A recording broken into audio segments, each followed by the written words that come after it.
Sud Radio Les Irréductibles, 11h midi, Alexandre Devecchio. Bonjour, Les Irréductibles, votre nouveau rendez-vous chaque dimanche entre 11h et midi sur Sud Radio. Sécurité, économie, numérique, immigration, écologie. En cette année d'élection présidentielle, pendant 1 heure chaque semaine, nous débattons sans tabou des grands enjeux pour la France d'aujourd'hui et de demain. Ce dimanche, il sera question de la France et de l'Europe avec notre irréductible de la semaine, l'essayiste et ancien conseiller politique de Lionel Jospin et de François Hollande, Aquilino Morel. Raymond Aron avait en son temps analysé l'emprise du communisme sur les esprits dans l'opium des intellectuels. Et si l'européisme était le nouvel opium des élites, c'est la thèse provocatrice défendue par Aquilino Morel dans son nouvel essai qui vient de paraître aux éditions Grasset, L'opium des élites, comment on a défait la France sans faire l'Europe. L'Union européenne est-elle la cause de la déconstruction française? La souveraineté européenne défendue par Emmanuel Macron serait-elle synonyme d'effacement définitif de notre pays? Comment rebâtir la France et l'Europe? Nous en discuterons également avec David Jess, jeune énarque et intellectuel, déjà auteur de 3 essais, dont le nouveau vient de paraître aux éditions Alary. Ça s'intitule « Le nouveau modèle français ». Le projet de société qui peut nous rassembler. David Jess viendra nous en parler en seconde partie d'émission. Mais tout de suite, je suis heureux d'accueillir notre irréductible de la semaine, Aquilino Morel. Sud Radio Les Irréductibles, Alexandre Devecchio. Aquilino Morel, bonjour. Bonjour. Nous allons évoquer tout au long de cette émission votre nouvel essai, L'opium des élites, aux éditions Grasset. Mais je ne résiste pas pour commencer à vous poser une question d'actualité politique, à l'ancien conseiller politique que vous êtes. Les écolos votent aujourd'hui pour départager Yannick Jadot de Sandrine Rousseau et désigner leur candidat. J'avoue, moi, que cette primaire m'a paru parfois un peu surréaliste. Je me demandais ce que vous en aviez pensé. Bon, écoutez, j'en pense d'abord que débattre est toujours une chose à la fois fructueuse et indispensable. Alors, l'écologie est une question fondamentale. Tous les partis s'en sont saisis, et tant mieux. Les Verts, Europe Écologie Les Verts, considèrent avec une certaine raison qu'ils sont historiquement la force qui doit incarner cette vision, ce projet de société qui est un projet majeur. Moi, je n'ai pas beaucoup de conseils à leur donner. Simplement, peut-être devrait-il bien garder à l'esprit que lorsque l'on se présente à l'élection présidentielle sous la Ve République, que l'on soit d'accord ou pas d'accord avec ces institutions et avec ce type d'élection, l'élection comporte une très forte dimension d'incarnation.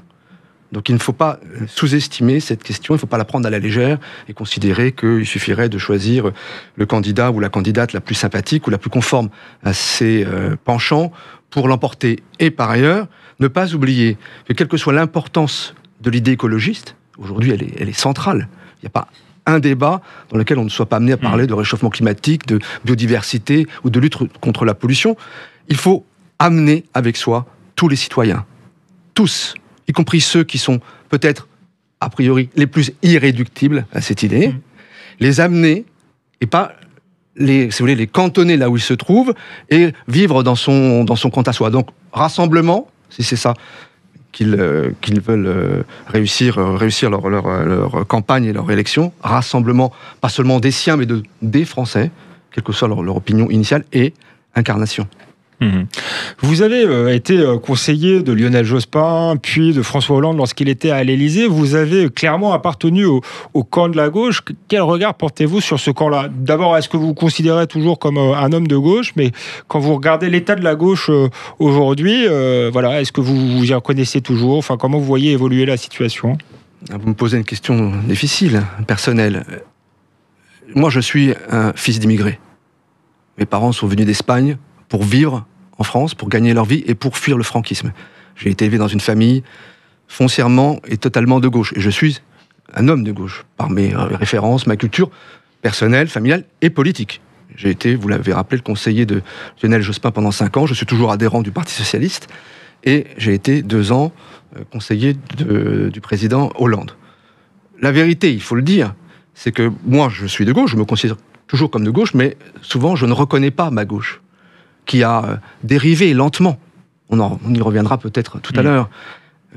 Passer d'une vision républicaine, d'une vision centrée sur les classes populaires, les questions du pouvoir d'achat, d'accès à l'ascension sociale, toutes ces questions-là, de services publics, de laïcité, de modèle républicain, d'égalité, d'assimilation, de modèle national. On a dérivé lentement, mais malheureusement trop sûrement, vers des problématiques multiculturalistes ou de défaisance du modèle républicain français qui, moi, personnellement, me heurtent, vont à l'encontre de mes idées. Et donc, progressivement, oui, il y a une forme d'éloignement. Et d'ailleurs, si c'était seulement par rapport à ma pauvre personne, cela serait sans aucune importance. Le problème, c'est que le Parti socialiste auquel j'appartiens toujours, et globalement l'ensemble de la gauche, s'éloigne du cœur de la société, du cœur de ces classes populaires et moyennes qui étaient le socle sur lequel elle a construit son accession à la grande alternance de 1981. C'est ça qui s'est défait. C'est cette alliance-là, cette alliance de classe-là. Donc, moi, j'appartiens à ceux qui restent fidèles à la première vision, à la première option. Et qui sont donc aujourd'hui souvent en colère, souvent déçus, tristes, mais toujours combatifs. Dernière question d'actualité, mais qui va nous conduire directement au sujet de votre livre. Elle porte sur ce qu'on peut désormais appeler la crise des sous-marins, crise qui a vu l'Australie rompre unilatéralement son contrat avec la France au profit des États-Unis et de la Grande-Bretagne. Est-ce que ce camouflet industriel, mais aussi diplomatique, infligé à la France, est le signe d'un déclassement de notre pays et plus largement d'un déclassement de l'Europe ? C'est surtout le signe d'une immense naïveté. Nous avons vécu pendant les 4 années du mandat de Donald Trump, dans un climat dans lequel ce personnage est évidemment grossier, vulgaire, tonitruant, provocateur et dangereux par bien des côtés, a constitué, si vous voulez, une espèce de repoussoir très facile, très commode, pour ne pas voir la réalité des faits. La réalité des faits, c'est qu'il y a un mouvement profond des États-Unis d'Amérique, social et politique et diplomatique et géopolitique, vers des considérations qui, effectivement, sont des considérations entre le America First de Trump et America's Back de Biden, il y a quand même très peu de différence. Aucune différence. Aucune différence. Or, nous sommes, si vous voulez, vraiment vautrés dans cette idée que Trump était un personnage absolument odieux et que le salut viendrait de l'élection de Biden. Mais Biden, en réalité, sur ces questions, et en particulier la question de la Chine, a exactement la même pensée que Trump. Et il y a un consensus à Washington sur ces questions qui transcende absolument le Parti républicain et le Parti démocrate. Donc, c'est peut-être un camouflet, c'est d'abord le signe d'une immense naïveté que d'avoir cru en cela. Par ailleurs, effectivement, pour nous, pour la France, en tant que puissance industrielle, puissance politique, puissance diplomatique, c'est effectivement une très mauvaise manière qui nous a été faite. C'est une mauvaise manière, mais vous l'avez dit, naïveté, on a l'impression qu'on est dans un monde de retour des nations, de retour du rapport de force, et que l'Europe n'a pas forcément compris. Alors Emmanuel Macron, pour pallier à ça, parle de souveraineté européenne. Vous, j'ai l'impression, en vous lisant, que vous n'y croyez pas. Vous dites même que cela signifierait l'effacement de la France. Non, mais le président de la République a posé des constats souvent justes. Si vous prenez ces discours très allants et très européistes de la PNIX ou de la Sorbonne et même des discours ultérieurs, il est un européiste ardent, mais lucide. Et il le dit lui-même, je suis un Européen sincère, convaincu, donc lucide, donc critique. Cette critique, c'est de dire qu'effectivement, il en convient, il l'a exprimé à plusieurs reprises, l'Europe telle que nous la connaissons s'est construite à côté des peuples, sans leur demander leur avis, et parfois, lorsqu'il le donnait, je pense bien sûr au référendum en France du 29 mai 2005, en bafouant cet avis. C'est le traité de Lisbonne, adopté par la majorité de droite de l'époque, conduite par Nicolas Sarkozy, et avec le soutien du PS de l'époque, de François Hollande. Donc, si vous voulez, un camouflet, là, pour le coup, adressé directement au peuple français. Mais la solution qu'il met en face de ces difficultés, qu'il pointe de manière très, très claire et très intelligente, c'est la souveraineté européenne. Mais la souveraineté européenne, c'est un oxymore. C'est une formule qui en elle-même tient sa propre contradiction. Pourquoi ? Parce que c'est un fait bien connu philosophiquement et juridiquement depuis le XVIe siècle que la souveraineté ne se divise pas. Et elle ne se divise pas, elle ne se partage pas et elle ne s'additionne pas. Par conséquent, imaginez que l'on pourrait, si vous voulez, se réunir autour d'une table à 27 et décider ensemble d'affaires politiques ou stratégiques ou militaires sérieuses est une folie. je dirais simplement, pour simplifier cette position, je citerai cette phrase tout à fait parlante et très juste de Régis Debray. Combien de doigts sur le bouton nucléaire ? Et quand on a dit ça, on a tout compris. Il ne peut y avoir qu'un doigt sur le bouton nucléaire. Donc on ne peut pas y avoir 27 chefs d'État qui vont décider d'aller frapper à tel endroit, d'envoyer des troupes à tel autre, ou de prendre telle initiative diplomatique. Donc en ce sens, la souveraineté européenne est un leurre. Aquilino Morel, merci. Vous restez avec nous sur Sud Radio dans Les Irréductibles, notre nouveau rendez-vous du dimanche. On se retrouve après une courte pause. Comment François Mitterrand a défait la France sans faire l'Europe ? Nous vous poserons la question, Aquilino Morel. A tout de suite sur Sud Radio. Sud Radio, Les Irréductibles, 11h midi, Alexandre Devecchio. Nous sommes de retour dans Les Irréductibles sur Sud Radio avec Aquilino Morel, venu nous parler de son dernier livre, L'opium des élites, comment on a défait la France sans faire l'Europe, aux éditions Grasset. Votre livre est un formidable livre politique, mais aussi un formidable livre d'histoire. Vous remontez aux origines du malaise français et du malaise européen, et vous expliquez que ce malaise résulte du choix de François Mitterrand de bâtir une Europe fédérale, une décision politique capitale qu'il prend sans débat et sans consulter les Français. Car selon vous, ce choix est fait bien avant finalement le référendum sur le traité de Maastricht. Il est pris en 1983 au moment du tournant de la rigueur, qui, selon vous, n'est pas un tournant économique, mais bien un tournant politique. Est-ce que vous pouvez nous expliquer ? Vous avez très bien dit les choses. Les Français ont débattu, grâce notamment à Philippe Séguin, de la question de l'avenir de l'Europe, du sens qu'elle devait prendre, acquérir, en 92, au moment de la ratification du traité de Maastricht. Mais en réalité, à ce moment-là, les choses étaient déjà engagées dans un sens, et qui était un sens fédéraliste, dans la construction d'une Europe de type fédéral, un peu comme les États-Unis d'Amérique. C'est le rêve de Jean Monnet de construire les États-Unis d'Europe.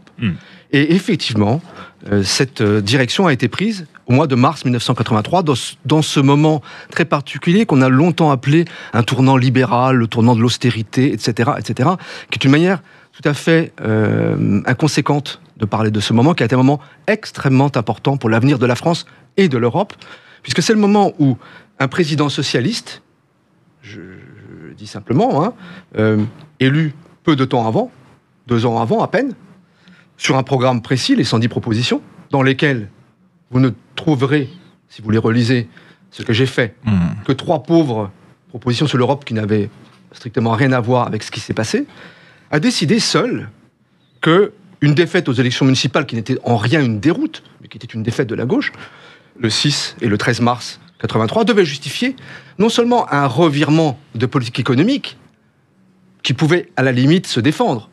Le franc était attaqué, nous avions des problèmes économiques certes sérieux, mais en aucun cas dramatiques. Je l'ai dit, écrit, si nous avions aujourd'hui le taux d'endettement public qui était à l'époque de 20%, si nous avions ce taux aujourd'hui, puisqu'il est de l'ordre de 120%, nous en serions très heureux, très satisfaits, et tous les gouvernements signeraient pour cela. Donc nos difficultés économiques étaient sérieuses, mais en aucun cas dramatiques, mais on a pris le prétexte de cette situation pour dire « halte là, faisons marche arrière sur le plan économique », ce qui pouvait se concevoir, mais surtout, faisons marche avant toute en direction d'une Europe fédéraliste. Mitterrand, lorsqu'il prend cette décision, sait déjà, c'est le calendrier institutionnel, qu'il sera le président de l'Europe le 1er janvier 1984, 8 mois plus tard.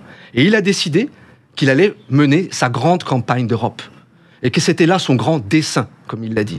Par conséquent, il a décidé à ce moment-là, si vous voulez, de mettre en place son dispositif, c'est-à-dire de préparer ce qui allait arriver par la suite, en donnant un gage de sérieux, entre guillemets, à Helmut Kohl, qui venait d'arriver comme chancelier quelques mois avant, en octobre 82, et en préparant sa grande relance.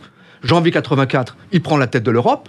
25-26 juin 84 à Fontainebleau, le grand sommet, un moment décisif, au cours duquel il décide de passer un accord avec Margaret Thatcher, qui réclamait son chèque, I want my money back, et avec Helmut Kohl, en leur disant, écoutez, on va régler d'un côté votre réclamation, on va vous donner votre argent, et aux Allemands, vous avez vu, nous sommes sérieux, donc nous allons nommer Jacques Delors, avec un agenda précis qui est celui de la préparation du grand marché, puis ultérieurement de l'Union monétaire. C'est aussi l'une des révélations de votre livre. On croit beaucoup que la globalisation néolibérale est une invention américaine de Reagan et Thatcher, et vous dites que c'est une invention des socialistes français, Mitterrand et Delors. Absolument, mais pour terminer sur la première question, non, je vais finir, c'est important.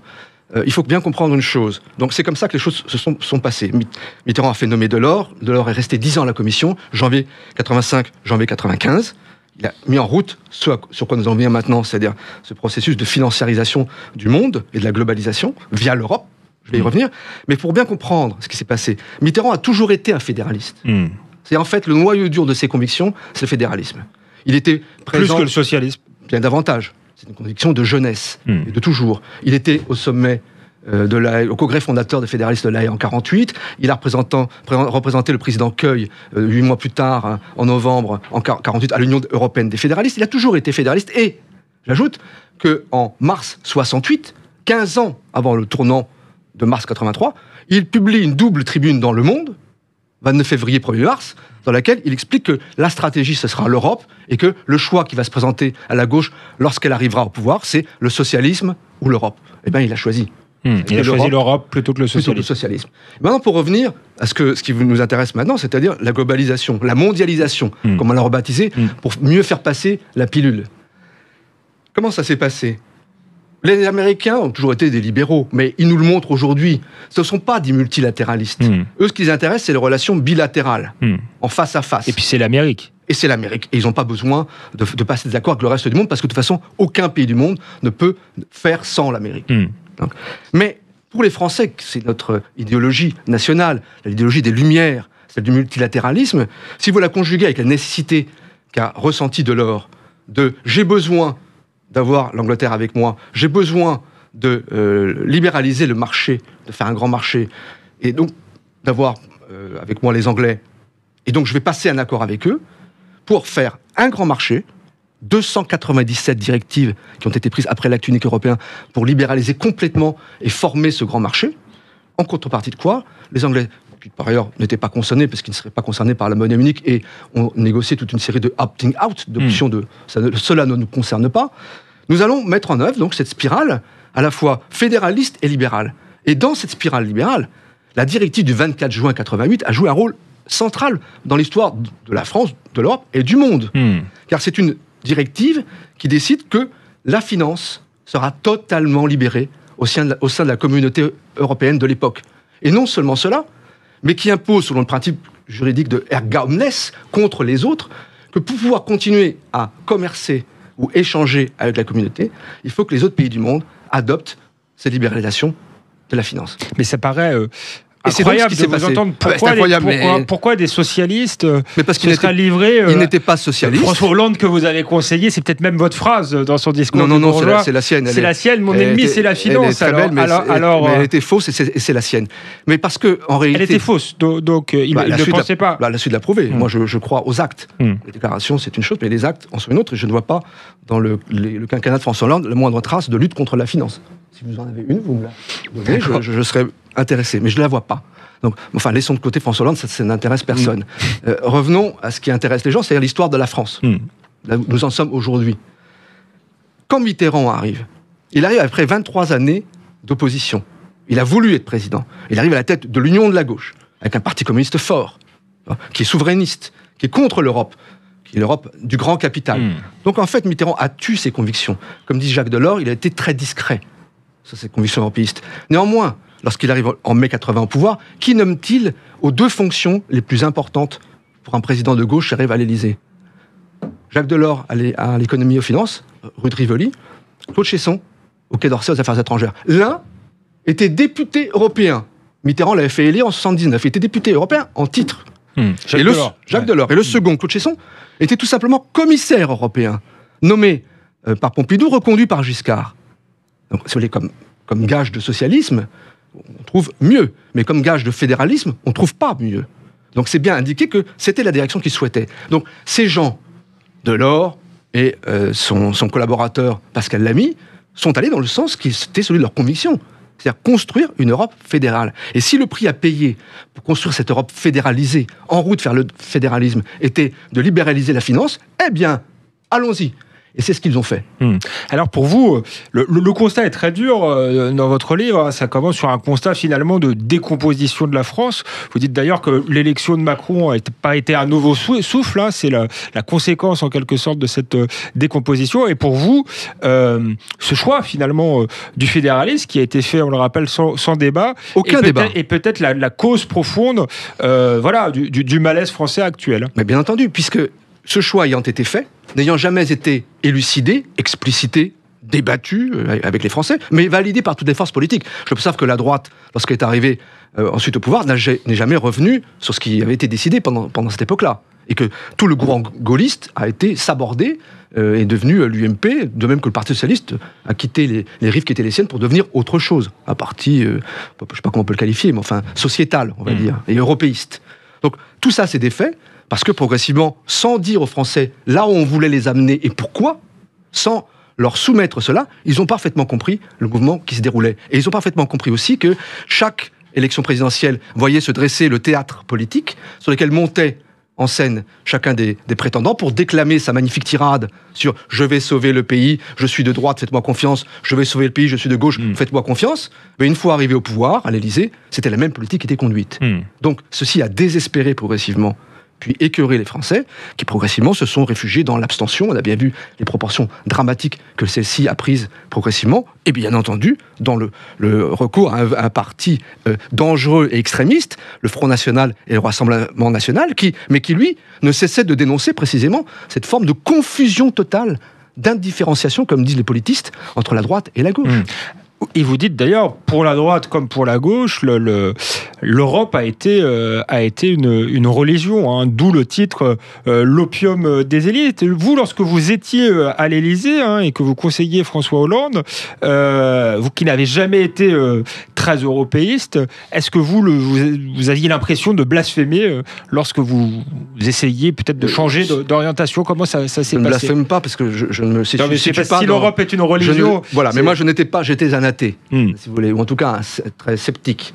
Donc je ne pouvais pas blasphémer. En tout cas, vous avez constaté que mon blasphème, s'il a existé, a été de courte durée. Que nous avons été obligés de nous séparer sur un constat de désaccord profond.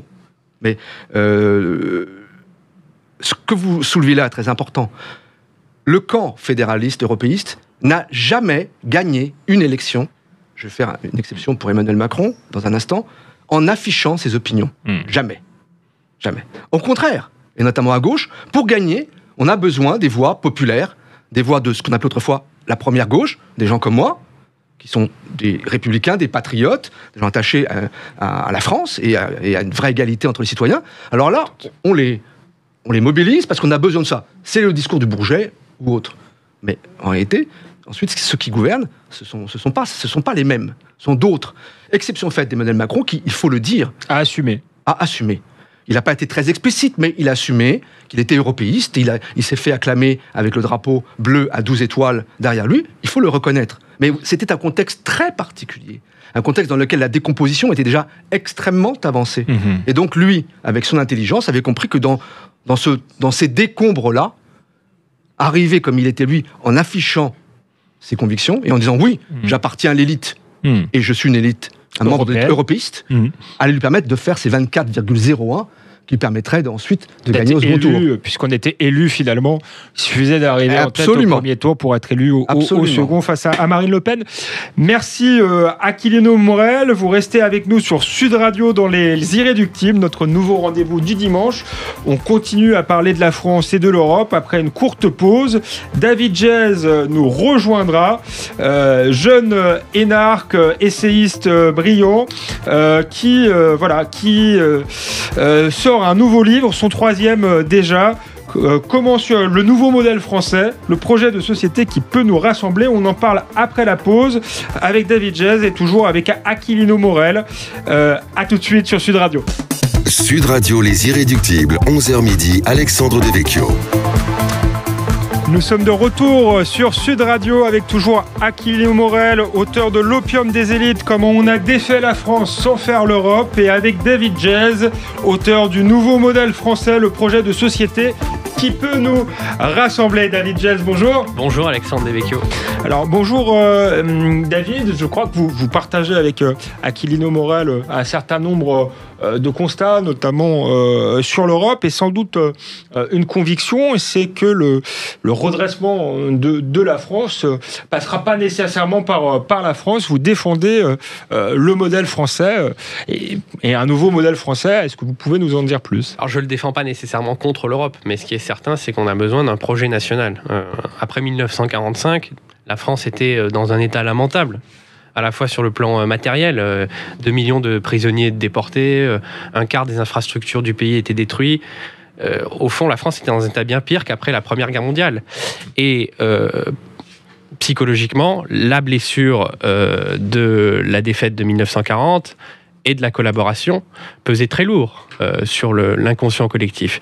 Et pourtant, voilà qu'en quelques années, 45, 46, 47, malgré l'instabilité de la 4e République, malgré les conflits sociaux qui étaient nombreux à cette époque, on arrive à poser les bases d'un modèle qui nous a portés pendant 40 ans. J'essaie de les décrire un peu dans le livre. Il y a bien sûr une très grande confiance dans l'avenir, l'idée que nos enfants vivront mieux que nous.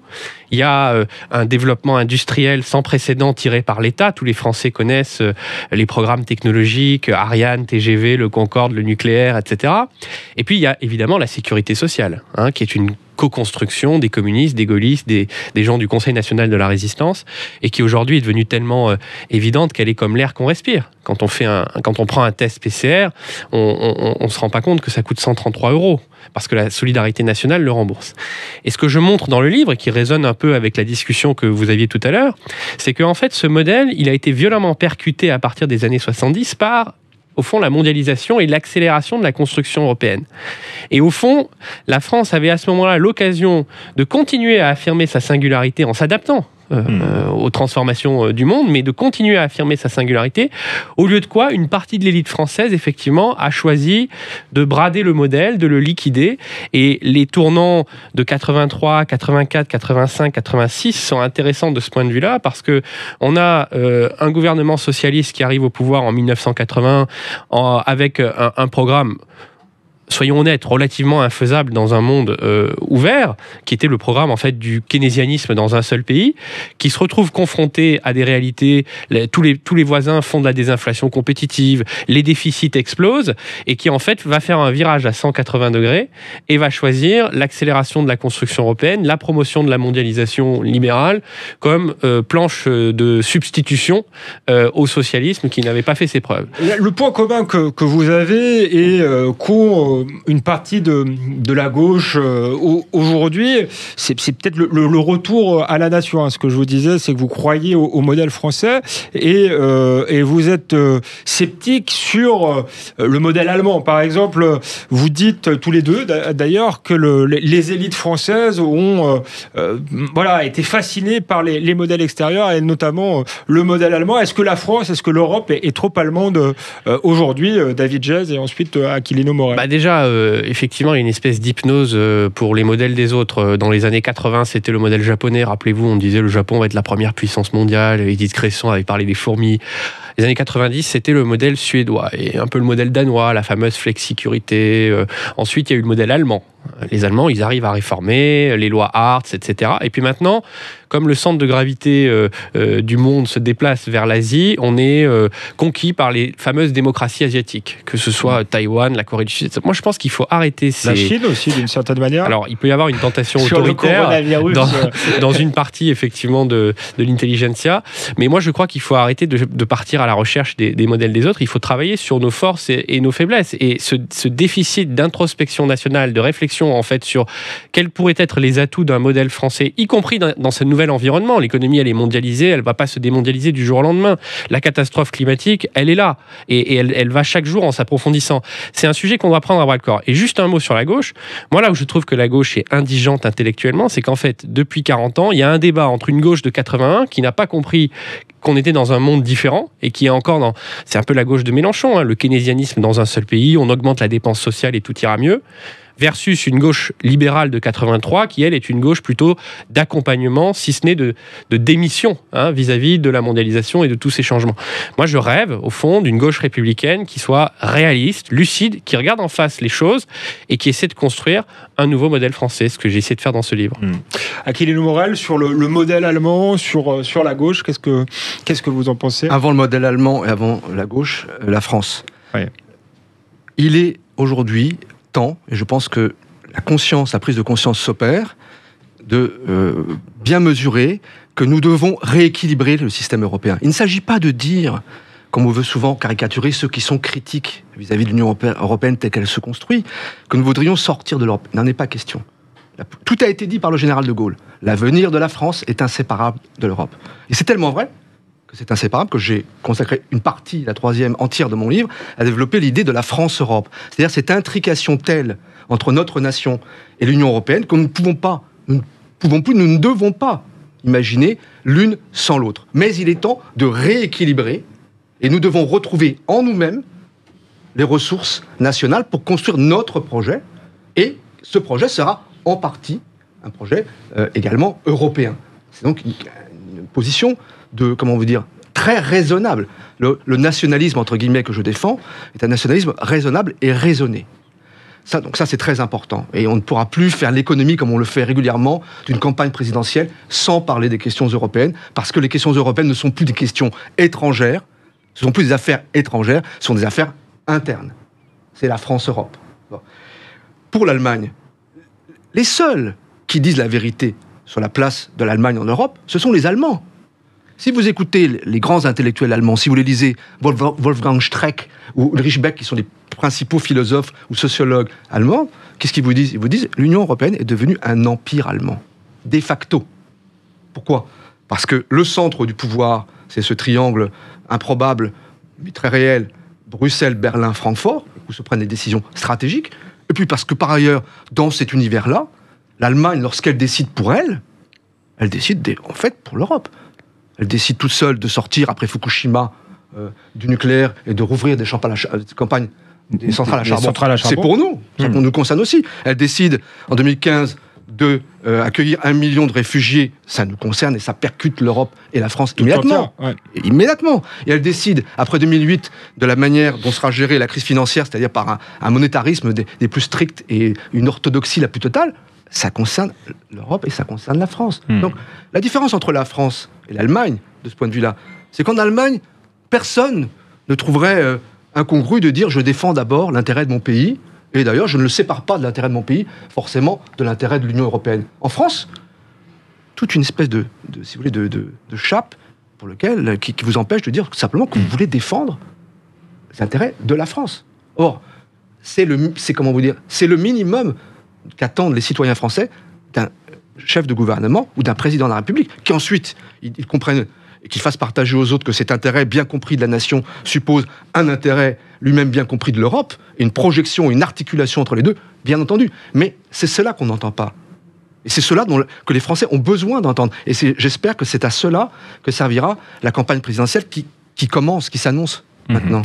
Alors, on va parler de la campagne présidentielle, mais je trouve justement que dans vos 2 livres, il y a peut-être une dimension que vous ne prenez pas en compte. Vous faites tous les deux le constat de fracture française, tous les deux le constat d'une décomposition française, mais il y a très peu de choses sur la question identitaire, la question de l'intégration et finalement sur la question des frontières en Europe. Est-ce que c'est parce que vous restez de gauche et que c'est toujours tabou à gauche ? Alors peut-être David Jez et ensuite Aquilino Morel. Il nous reste 2 minutes, donc faites court tous les deux. Je suis pas d'accord avec vous, parce qu'en fait, moi, mon livre, c'est vraiment un livre sur l'angoisse identitaire. C'est-à-dire que les Français ont une très grande angoisse du déclin, et c'est pour ça que je pense qu'il y a un phénomène Éric Zemmour en ce moment. C'est parce que, à sa façon, moi je pense qu'il apporte de très mauvaises réponses, mais il s'adresse à cette angoisse du déclin. Simplement, moi je pense qu'on ne résoudra pas le déclin français par une espèce de folie d'assimilation totale où on veut contrôler les prénoms, les lieux de sépulture, etc. Ça va encore aggraver les fractures, ça va réaliser la guerre civile qu'il prétend voir dans la société. Il faut au contraire le traiter par le nouveau modèle français, par un modèle en fait de société intégrateur qui en quelque sorte soit partagé par une immense majorité de Français. Et ce nouveau modèle français, il est déjà là en quelque sorte dans la société. Mais s'il y a un grand malheur public aujourd'hui en France, c'est parce que les Français au quotidien, dans les entreprises, dans les territoires, ils font des choses formidables, ils vont de l'avant, ils sont plus positifs et optimistes qu'on ne le raconte, mais ils voient que ça ne se traduit pas dans la conversation nationale. Et ce qu'il faut, c'est arriver à construire un projet de société positif. Et j'essaie de donner quelques clés dans ce livre en faisant le parallèle avec 45. Après 45, on a un modèle français très original qui s'est élaboré, une synthèse entre un État un peu dirigiste, et une sécurité sociale et des entreprises industrielles qui décollent. Et il faut aujourd'hui qu'on réfléchisse à partir de nos forces et de nos faiblesses à ce qu'on veut construire ensemble pour les 10 ou les 20 prochaines années. Et c'est comme ça qu'on dégonflera cette baudruche identitaire dans laquelle souffle Éric Zemmour. Vous avez parlé tout à l'heure à Aquilino Morel de la vague migratoire en fait qui avait fait suite à la décision unilatérale de Merkel d'accueillir les réfugiés syriens. Voilà, est-ce que dans les fractures, l'Europe a creusé les fractures sociales, mais est-ce que avec sa naïveté sur la question des frontières, est-ce qu'elle n'a pas aussi creusé les fractures identitaires ? Ah si, bien entendu. Elle a été tout à fait naïve, comme vous le dites, parce qu'elle s'est focalisée cette forme d'idéologie sans frontiériste sur le fait qu'il faut absolument abolir les frontières au sein de l'Union, ce qui d'ailleurs est une très bonne chose. Chacun est très content de pouvoir passer d'un pays à l'autre sans passeport, autre que sanitaire désormais, mais c'est une situation qui se résoudra. Quid des frontières à l'extérieur, des vraies frontières, celles avec le reste du monde? Mais ce sont les mêmes qui, il y a 20 ans, vous expliquaient qu'il fallait intégrer à l'Union la Turquie. Ce qui aurait été une catastrophe absolue, mais quand vous le disiez à l'époque, vous étiez traité de raciste. Oui, de raciste, de fermé, de réactionnaire. Aujourd'hui, si ça avait été le cas, les frontières de l'Europe, ce serait l'Afghanistan, le Pakistan. Voilà ce que je veux dire. Enfin, ça n'a aucun sens. Donc, puisque vous parlez de la question identitaire, elle est fondamentale, et je l'évoque dans mon livre. C'est une question identitaire pour la France, oui, et elle est posée maintenant de manière claire, parfois avec de mauvaises réponses, mais elle est posée et il faudra la traiter. Et les partis de gauche ont une bien curieuse réticence à le faire. Et puis il y a la question de l'identité de l'Europe. Depuis le début, on ne cesse de nous dire qu'il faut faire l'Europe, mais on ne dit pas qu'est-ce que c'est que l'Europe. Est-ce que c'est une expression géographique, comme dirait Metternich? Est-ce que c'est juste un agglomérat de quelques valeurs? Ou bien est-ce que c'est ce que je défends, une civilisation? Si c'est une civilisation, toute civilisation a le droit et même le devoir de se défendre. Et la première chose que cela veut dire, ça veut dire qu'elle doit poser une limite. Elle doit indiquer où est l'extérieur, où est l'intérieur, où est l'Europe, où est le reste de l'Europe. Merci Aquilino Morel, merci David Jess. Vous restez avec nous sur Sud Radio dans Les Irréductibles, notre nouveau rendez-vous du dimanche. On se retrouve après une courte pause. La question de l'Union européenne sera-t-elle au cœur de la campagne? Nous poserons la question à nos invités tout à l'heure. A tout de suite sur Sud Radio. Sud Radio, Les Irréductibles, 11h midi, Alexandre Devecchio. Nous sommes de retour sur Sud Radio dans Les Irréductibles avec nos invités, Aquilino Morel, auteur de L'opium des élites, comment on a défait la France sans faire l'Europe, et David Jess, le nouveau modèle français, le projet de société qui peut nous rassembler. Nous discutons d'Europe, l'Europe qui sera ou pas au cœur de la campagne présidentielle. Aquilino Morel, on sent que ça vous tient à cœur et que vous pensez que c'est une question décisive, mais autant elle avait été présente durant la précédente campagne avec un choix clair, hein, vous l'avez dit, Emmanuel Macron assumait d'être européiste, alors que c'était pas forcément le cas des présidents qui avaient été élus par le passé, notamment François Hollande, et de l'autre côté, Marine Le Pen assumait son souverainisme. Aujourd'hui, moi j'ai l'impression que les candidats, y compris ceux qui se situent le plus dans le camp souverainiste, j'ai parlé de Marine Le Pen, mais on pourrait parler d'Éric Zemmour, n'osent plus l'assumer. Qu'est-ce que vous en pensez? Est-ce que vous n'avez pas peur que cette question européenne soit finalement escamotée dans le débat? Non, je ne le pense pas. Il y a d'autres sujets qui aujourd'hui émergent, parfois de manière convulsive, vous avez raison, mais je ne pense pas. Pourquoi? Parce que ce que je vous disais tout à l'heure, aujourd'hui, la France et l'Europe sont indissociables.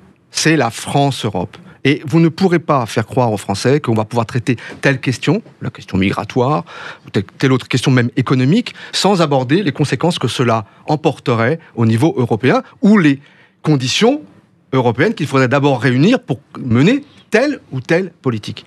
C'est le moment, cette année, d'en débattre.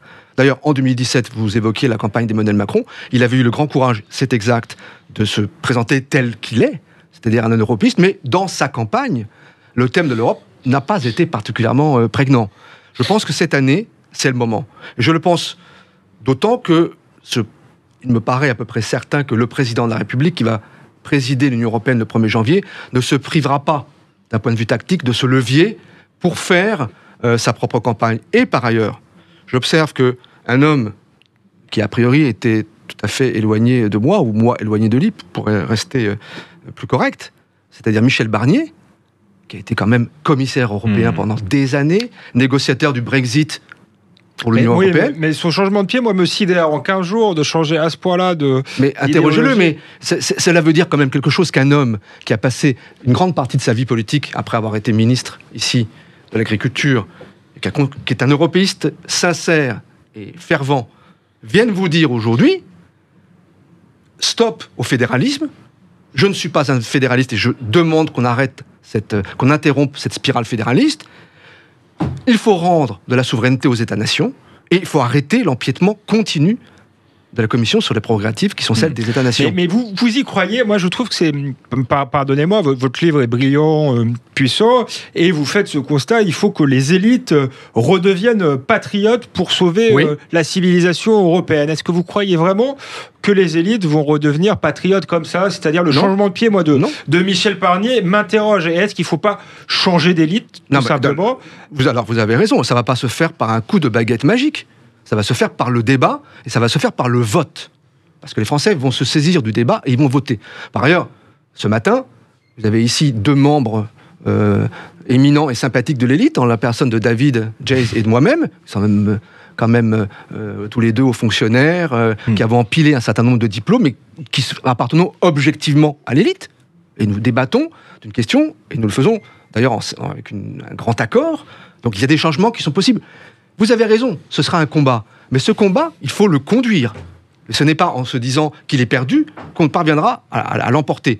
Moi, je vois des signes positifs, ce sont peut-être des signes mineurs, mais vous pouvez les juger comme tels. Mais moi, le fait que Barnier se prononce de cette façon sur ces questions, alors qu'il est un fin connaisseur du système... Aquilino Morel, vous avez connu François Hollande. Vous m'avez dit tout à l'heure que le François Hollande qui disait « la finance est mon ennemi » a menti, tout simplement. Oui, mais vous avez vu comment ça s'est terminé. Oui, ça s'est mal terminé, mais c'est pour ça que je pense que l'une des clés de cette élection, c'est est-ce que les gens ont encore confiance en ces élites-là, et est-ce que finalement, ce qu'on appelle le populisme, vous nous avez dit tout à l'heure, le Rassemblement national, parti dangereux d'extrême droite, ou je sais pas, on pourrait prendre Éric Zemmour ou d'autres, ceux qu'on appelle le populisme, c'est qui ont gagné dans d'autres pays, est-ce que c'est pas eux, la nouvelle élite aujourd'hui? Alors, il faut être tout à fait clair sur cette question. Qu'il y ait une défiance vis-à-vis des élites, disons, traditionnelles, pour faire vite, ou européistes telles qu'elles existent aujourd'hui, c'est exact. Et c'est une défiance qui est justifiée. Je passe de longues pages à expliquer pourquoi. Et c'est un constat aujourd'hui assez partagé, compris par des gens assez insoupçonnables. Je pense à Jacques de la Rosière de Champfeu, qui est quand même pas, si vous voulez, un foudre populiste, et qui explique que la situation de la France aujourd'hui, c'est les élites qui l'ont conduit là. Qui est pour un inspecteur général des finances, ancien directeur général du FMI, enfin, donc vous voyez quelqu'un qui est un super représentant de la super élite, et qui vous dit cela. Donc il y a des gens qui ont conscience de ça.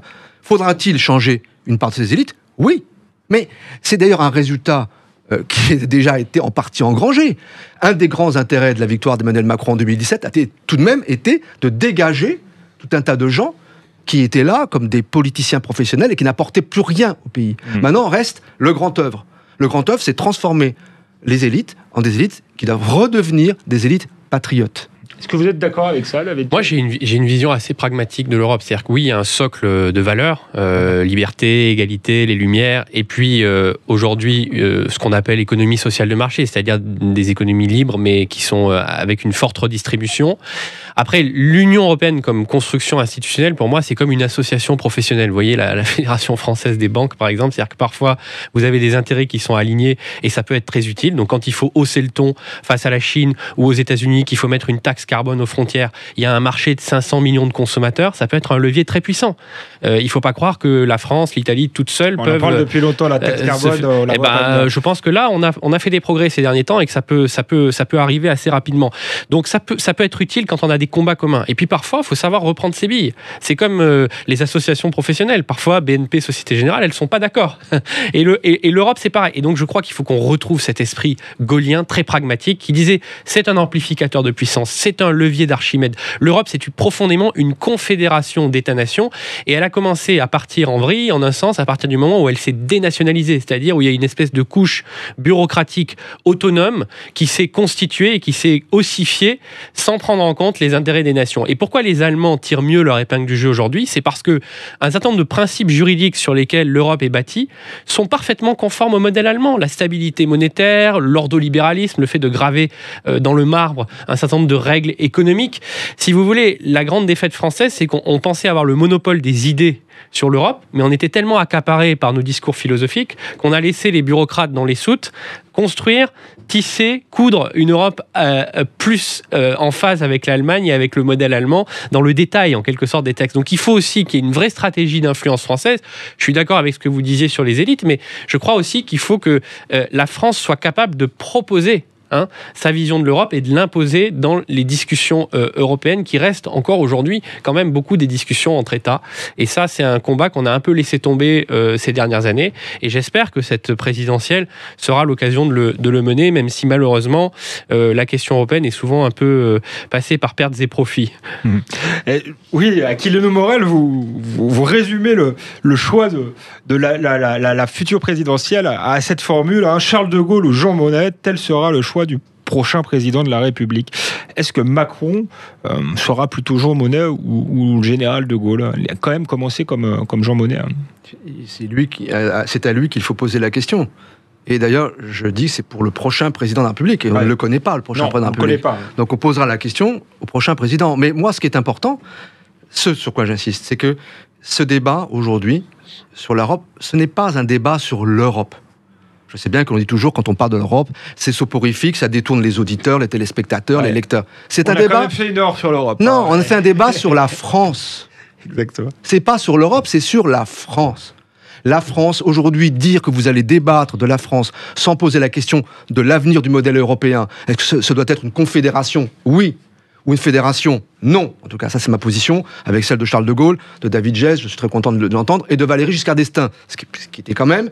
Au final, lui aussi un grand européiste et qui a dit c'est une confédération qu'il nous faut, certainement pas une fédération, il faut que la Commission cesse de se mêler de tout. Donc c'est ça le débat. Parce que la vérité, c'est que si nous recommençons en 2022 ce que nous avons fait les fois suivantes, c'est-à-dire laisser les gens, comme je le disais, monter sur l'estrade, débiter leur petite affaire, en disant je vais faire comme ci, comme ça, voter pour moi, et ça va se passer de telle ou telle manière, et je vais redresser le pays, sans dire comment on va le faire, et comment on va le faire avec l'Europe, ou en cantonnant l'Europe si c'est nécessaire, alors ce sera vain. Ce sera vain, et le président ou la présidente qui sera élu en 2022, je pense que dans ces cas-là, son mandat commencera mal. Parce que le pays, vous comprenez bien, il est épuisé, il est fatigué, il est ulcéré par certains côtés. Ça fait 30 ans qu'on le mène, il ne sait où, sans lui dire pourquoi. Avec des gens qui n'acceptent plus de faire ce pourquoi ils sont élus, c'est-à-dire avoir le courage de leurs idées et de leurs perspectives. C'est une situation qui ne peut pas durer très longtemps. Je vais vous le dire simplement. La vérité, c'est l'oxygène de la démocratie. Aucun pays ne peut vivre en apnée très longtemps. Et la France, elle a besoin de respirer. De respirer de la démocratie, de la politique, et que les gens qui se présentent au suffrage des citoyens disent la vérité. Aquilino Morel, David Geiz, merci. C'était Les Irréductibles, votre nouveau rendez-vous sur Sud Radio tous les dimanches entre 11h et midi. On se retrouve la semaine prochaine pour un nouveau numéro des Irréductibles. À la semaine prochaine.